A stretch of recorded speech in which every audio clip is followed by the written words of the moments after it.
All right, once again, God is amazing. No, he is beyond amazing. Once again, use any superlative you can think of.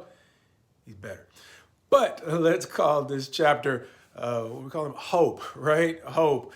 And borrow a title that we used back in the Proverbs. Just let's flip it according to the organization in chapter 8 and call this one The King, the Man, and the Lord. And we will skip to the punchline or the ultimate point because I want to bring out a point of something I think I noticed in each of the three sections according to or corresponding to the King, the Man, and the Lord. Understanding that the ultimate point here is, once again, the Lord, the same theme that he seems to have been building from just about the first chapter of Ecclesiastes. And once again, he is reaching a point that we saw, I think, in chapter 7 as well, and that is no matter how wise we get, we will never be able to figure out what God is doing. And this is my ad lib. That may also be the reason why we can't figure out happiness, because happiness seems to be one of those things that God uses to accomplish his purpose in ways that we simply cannot understand. Why? Because if he simply told us there was free stuff, much like Jesus had to deal with the crowd who came back the day after he handed out the loaves and the fishes,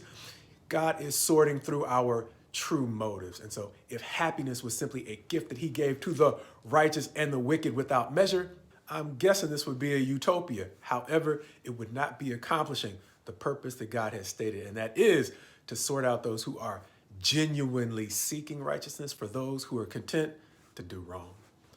And understanding that this chapter divides up into, like we said, three sections, another hack. All of those sections go back to God in one way or another. Why? Because that first section about the king, running roughly from verse 2 down through about verse 9, is going to talk about keeping the king's command in verse 2. Why? Because of God's oath to him. But the point that caught my attention is the following verse in verse 3, where it says, "Be not hasty to go from his presence. Do not take your stand in an evil cause." And that point seemed to be so important to me today, because one of the byproducts of getting worked up, as much as we can be angry about the things we see around us, is taking our stand in a cause that is less than righteous. And so this is reminding us that beyond showing respect to the authority of the king, regardless of his character, it is likewise not being so preoccupied in bringing about righteousness that we compromise our integrity.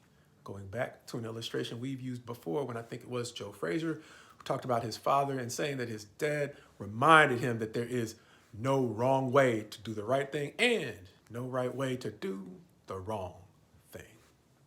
That next section, the one we might call the man, going from verses 10 through roughly verse 13, with a famous verse, or one that is connected with me for a while, where it says, 1 in verse 11, "Because the sentence against an evil deed is not executed speedily, the heart of the children of man is fully set to do evil." However, verse 12, "Though a sinner does evil 100 times and prolongs his life, yet I know that it will be well with those who fear God."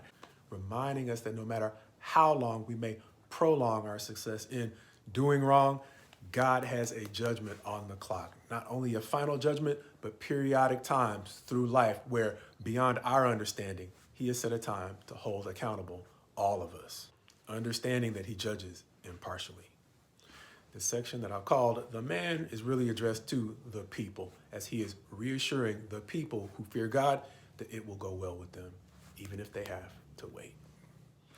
As he introduces the final section regarding God and how, as we've already mentioned, we cannot understand how he is doing what he's doing, he introduces it with an illustration. That begins in verse 14, which reads, "There is a vanity that takes place on the earth, that there are righteous people to whom it happens according to the deeds of the wicked, and there are wicked people to whom it happens according to the deeds of the righteous. I said that this is also vanity, and I commended joy. For a man has no good thing under the sun, but to eat, drink, and be joyful. For this will go with him in his toil through the days of his life that God has given him under the sun." Once again, weaving back in that theme that all joy comes from God, even in the midst of the mysterious, even when the mysterious involves mysteries of injustice. But It seems that he's saying at least one of the ways that we can try to overcome the sorrow and seeing the suffering around us is not to be so preoccupied in understanding it that we neglect the joy in the work that God has given us, which actually includes the freedom to help those suffering around us.